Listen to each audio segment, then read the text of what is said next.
Hello दोस्तों, welcome back to my channel. मैं वल्लभ भाई पीके में आपका स्वागत है। तो दोस्तों, आज का आपका जो टॉपिक है वो हाई स्कूल का पहले ही चैप्टर का केमिस्ट्री का सवाल है कि निम्नलिखित रासायनिक अभिक्रियाओं के लिए संतुलित रासायनिक समीकरण लिखिए। मतलब आपका ये देखो लिखा है प्रश्न, एक दो तीन चार चार प्रश्न है और इनका हमें रासायनिक समीकरण मतलब इसके प्रतीक लिखना है, समीकरण को संतुलित करना है।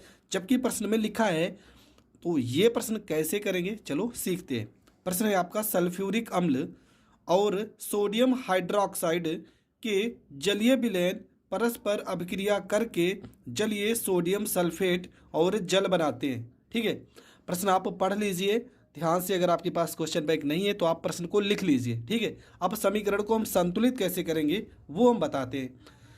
तो यहाँ पर लिखा है सल्फ्यूरिक अम्ल। तो सल्फ्यूरिक अम्ल का अणु सूत्र आपको पता होना चाहिए। तो क्या होता है इसका अणु सूत्र, तो मैं बता रहा हूँ। ठीक है, देखो समीकरण को हम कैसे संतुलित करेंगे। यहाँ पे आपका लिखा है,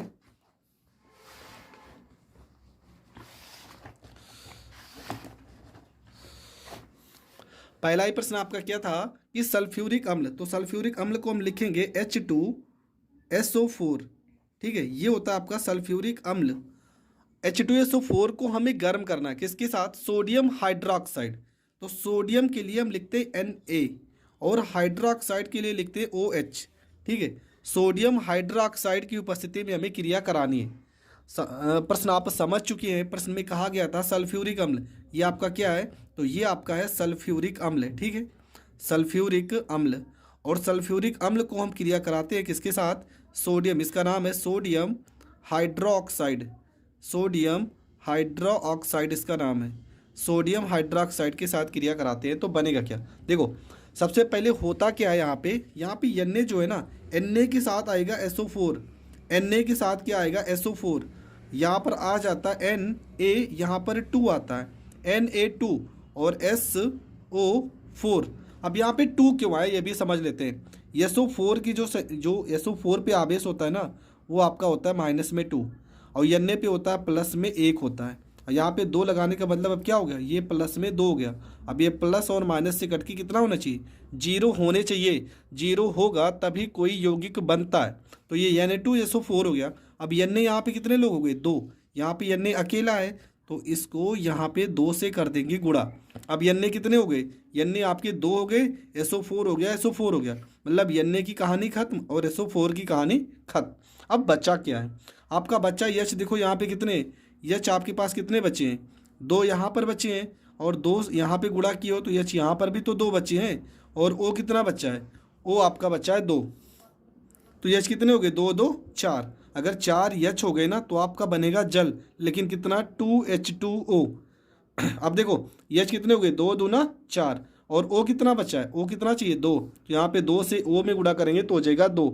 इसका नाम क्या हो जाएगा, तो इसका नाम होगा Na2 को पढ़ेंगे सोडियम, सोडियम और SO4 को पढ़ेंगे सल्फेट, तो इसका नाम हो जाएगा सोडियम सल्फेट। तो ये रिएक्शन हो गया आपका कंप्लीट।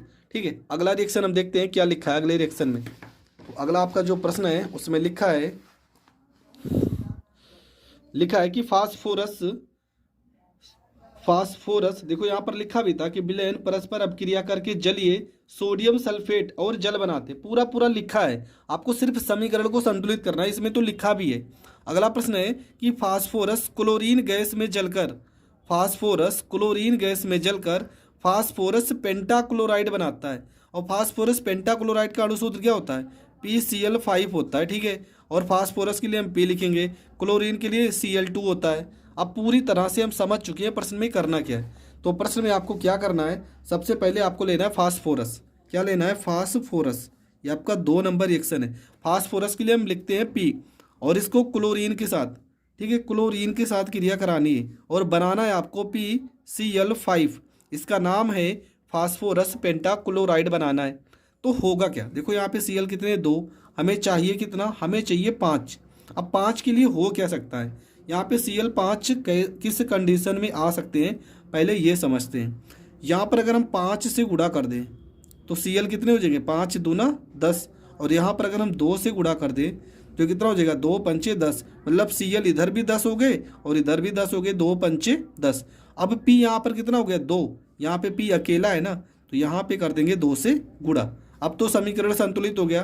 पी कितने हैं 2, यहाँ पर पी हो गए 2, Cl कितने होंगे 5 दूना 10, यहाँ पर 2 पंचे 10। इसका नाम क्या है, इसका नाम है फास्फोरस। पी को हम पढ़ेंगे फास्फोरस और Cl को पढ़ेंगे क्लोरीन, क्लोरीन पढ़ेंगे। और इसका नाम क्या है, तो इसका नाम है फास्फोरस पेंटाक्लोराइड, फास्फोरस पेंटाक्लोराइड इसका नाम हो जाएगा, फास्फोरस पेंटाक्लोराइड। तो ये रिएक्शन भी आपका हो गया कंप्लीट। प्रश्न नंबर 3 देखते हैं क्या लिखा है प्रश्न नंबर 3 में। तो प्रश्न नंबर 3 में लिखा है कि जिंक सिल्वर नाइट्रेट, क्या लिखा है, जिंक सिल्वर नाइट्रेट को जिंक और सिल्वर नाइट्रेट को जोड़ते हैं तो आपका जिंक नाइट्रेट और सिल्वर बनेगा। ठीक है, तो प्रश्न आप लिख चुके हैं। तो सबसे पहले करना क्या है, लिखा है कि जिंक, और जिंक के लिए हम लिखते हैं Zn, जिंक को हमें सिल्वर, सिल्वर क्या होता है Ag, और नाइट्रेट के लिए होता है NO3, ये होता है नाइट्रेट के लिए। और बनना क्या है, बनाना है आपको जिंक नाइट्रेट। प्रश्न में क्या लिखा था, जिंक नाइट्रेट बनाना है, तो जिंक के लिए हो जाएगा Zn और नाइट्रेट के लिए हो जाएगा NO3 हो जाएगा।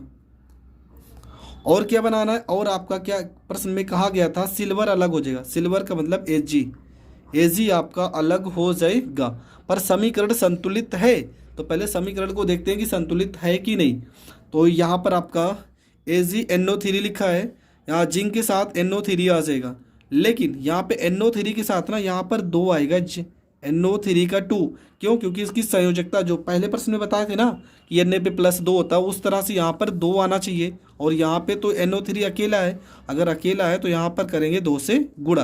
अब Ag कितने हो गए, 2 हो गए ना, यहाँ पर तो Ag अकेला है, तो यहाँ पर करेंगे 2 से गुणा। इसका नाम क्या हो जाएगा, तो इसका नाम हो जाएगा जिंक नाइट्रेट, इसका नाम हो जाएगा जिंक नाइट्रेट हो जाएगा। इसका नाम है सिल्वर नाइट्रेट, सिल्वर नाइट्रेट हो जाएगा इसका नाम, इसका नाम हो जाएगा जिंक, तो ये हो जाएगा आपका जिंक हो जाएगा। तो ये रिएक्शन भी आपका हो गया कंप्लीट। अगला नंबर 4 नंबर रिएक्शन में क्या लिखा है, तो पढ़ेंगे। लिखा है कि magnesium, magnesium plus hydrogen chloride, मतलब मैग्नीशियम और हाइड्रोजन क्लोराइड को हमें जोड़ना है और बनाना है मैग्नीशियम क्लोराइड और हाइड्रोजन। तो प्रश्न आप लिख चुके हैं। प्रश्न में क्या कहा गया है कि मैग्नीशियम, मैग्नीशियम के लिए आप लिखोगे Mg, और क्लोराइड, हाइड्रोजन क्लोराइड के लिए क्या लिखोगे HCl, ये होता है हाइड्रोजन क्लोराइड। क्या बनना चाहिए, बनेगा आपका मैग्नीशियम क्लोराइड Mg, Mg पे +2 होता है, +2 इसकी, ठीक है, +2 आप इस पर होगा, और यहाँ पे होता है MgCl, और Cl पे क्या होगा, Cl2 यहाँ पर लिखेंगे, Cl पे -1 होता है, और 2 से गुणा करोगे तो माइनस में 2 हो जाएगा, और ये प्लस माइनस से कट जाएगा, तो MgCl2 बनता है। पर यहाँ पे Cl तो अकेला है, तो यहाँ पर करेंगे 2 से गुणा।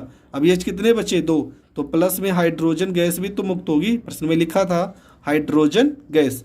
तो ये समीकरण भी आपका हो गया संतुलित। इसका नाम क्या है, तो इसका नाम है मैग्नीशियम क्लोराइड, मैग्नीशियम क्लोराइड इसका नाम है। और इसका नाम तो हाइड्रोजन क्लोराइड है, या तो आप हाइड्रोक्लोरिक अम्ल बोल सकते हो, हाइड्रोजन क्लोराइड इसका नाम हो जाएगा, हाइड्रोजन क्लोराइड इसका नाम है मैग्नीशियम, मैग्नीशियम। तो ये 4 समीकरण आपको संतुलित करना था, चारों के चारों मैंने बता दिए। अगर वीडियो आपको पसंद आती है तो वीडियो को ज़्यादा से ज़्यादा लोगों तक शेयर करें।